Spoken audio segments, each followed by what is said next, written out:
матбуоти вазорати корҳои дохилаи тоҷикистон хабар дод, ки дар натиҷаи чорабиниҳои оперативии ҷустуҷӯӣ аз ҷониби кормандони милитсия ду корманди ширкати алюминии тоҷик талко сокинони 41 ва 36-солаи шаҳрҳои исору турсунзода бо гумони содир намудани ҷинояти дуздӣ дастгир карда шуданд.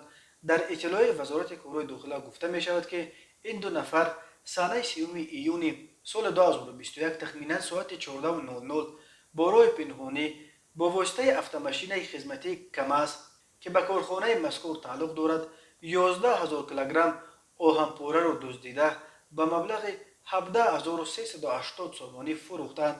тафтиши ин қазия идома дорад. корхонаи алюминсозии турсунзода бузургтарин корхонаи саноатии тоҷикистон ба шумор рафта, дар гузашта беш аз 300,000 тонна алюмин тавлид ва то 60% содироти кишварро таъмин мекард.